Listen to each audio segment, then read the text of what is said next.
কারা যেন বলছিল যে জিদ্দার কোনো রকম আপডেট আসছে না, জিদ্দা একদম নিশ্চুপ হয়ে আছে, জিদ্দা চুপচাপ কোনো রকম অ্যানাউন্সমেন্ট করছে না। তো তাদের উদ্দেশ্যে একটা কথা বলি, আমি কিন্তু গতকাল রাতে একটা কিন্তু ভিডিও তৈরি করেছিলাম যে জিদ্দার আপডেট খুব শীঘ্রই কিন্তু আসছে। জিত 58 কিন্তু খুব শীঘ্রই একটা প্রপার ওয়েতে কিন্তু অ্যানাউন্সমেন্ট হতে চলেছে এবং সেইটা কোথাও গিয়ে কিন্তু আজকের বাস্তবায়িত হয়ে গেল। তো হ্যালো গাইস, আমি Deep and welcome back to my channel Deep exclusive. তো এখন আমি এই ভিডিওর মধ্যে একটা দুর্দান্ত বিষয়কে নিয়ে কিন্তু কথা বলতেছি এবং তোমরা হয়তো অলরেডি দেখে ফেলেছো ওই পার্টিকুলার আর্টিকেলটা।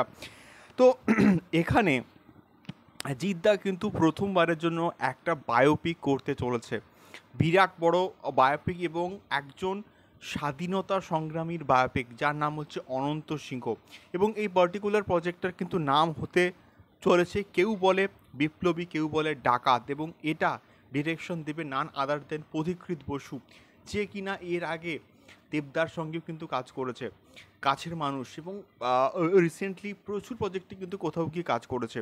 এবং পথিকৃৎ বসু একজন খুবই ট্যালেন্টেড কিন্তু ডিরেক্টর, এবং এই পার্টিকুলার প্রজেক্টটায় কিন্তু অনন্ত সিংহের বায়োপিকে কিন্তু কিন্তু মানে কাজ করবেন। এবং এটার স্ক্রিন প্লে রাইটার হিসেবে কিন্তু থাকছেন আমাদেরই কমিউনিটির একজন অরিত্র, অরিত্র স্ক্যান। তোমরা প্রত্যেকে কিন্তু জানো এর আগে কিন্তু as a screen play writer কিন্তু সে কিন্তু কাজ করেছে।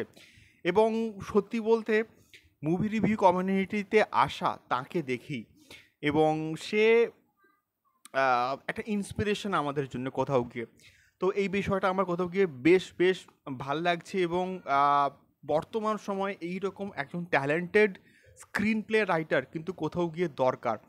তো বিষয়টা হচ্ছে কোথাও গিয়ে এই 1930 থেকে 1970 এই যে টাইম পিরিয়ড, এই সময়ের গল্প কিন্তু বলবে কেউ কেউ বলে বিপ্লবী, কেউ বলে ডাকাত। এবং এখানে জিদ্দার ক্যারেক্টারটা কিন্তু প্রচণ্ড ইন্টারেস্টিং হবে, এবং অনন্ত সিংয়ের যে ক্যারেক্টারটা তিনি প্লে করবেন, তিনি কিন্তু মাস্টারদা সূর্য সেনের কিন্তু আদর্শ ছিলেন, এবং তার কিন্তু জেলও হয়েছিল, এবং জেল থেকে ছাড়া পাওয়ার পরে তিনি দেখছেন যে ধনী দরিদ্রের মধ্যে বিরাট একটা বিভেদ কিন্তু সৃষ্টি হয়েছে, এবং সেই বিষয়টা তাকে কিন্তু অস্থির করে তুলেছিল, এবং সেই জন্য সে বড় বড় ব্যাংক থেকে, বড় বড় ধনীদের থেকে টাকা লুটে ডাকাতি করে কিন্তু গরিবদের মধ্যে বিলিয়ে দিত। তো আহ, এটাই হচ্ছে মেনলি গল্প, এবং এর এর মধ্যে কিন্তু অনেক অনেক হিস্টোরিক্যাল ডেটা কিন্তু অবশ্যই অবশ্যই থাকতে হবে, যেমনটা বাঘা যতীনের ক্ষেত্রেও কিন্তু ছিল। দেখা যাক এই পার্টিকুলার প্রজেক্টটার প্রপারলি ওইতে অ্যানাউন্সমেন্টটা কবে আসে। বলা হচ্ছে যে এটা কিন্তু 1 মাসের মধ্যে ফ্লোলে যাবে। যদি তাই হয়, এটাই কিন্তু হবে জিদ্দার নেক্সট প্রজেক্ট, এবং রফির সঙ্গে যে প্রজেক্টটা আসার কথা ছিল সেটা বর্তমানে হয়তো হচ্ছে না, এবং জিদ্দার নেক্সট প্রজেক্ট কিন্তু হয়তো এটাই হতে চলেছে। দেখা যাক কী হয়। জিদ 58 বিরাট বড় হোক এবং ভালো কিছু হোক, এটাই আমরা মন থেকে প্রাণ থেকে কিন্তু কোথাও গিয়ে চাই। সো তোমাদের কি মতামত এই জিদ্দার আপকামিং প্রজেক্টটাকে নিয়ে অবশ্যই কিন্তু কমেন্ট বক্সে কমেন্ট করে শেয়ার করো। দেখা হচ্ছে পরবর্তী ভিডিওতে। টাটা।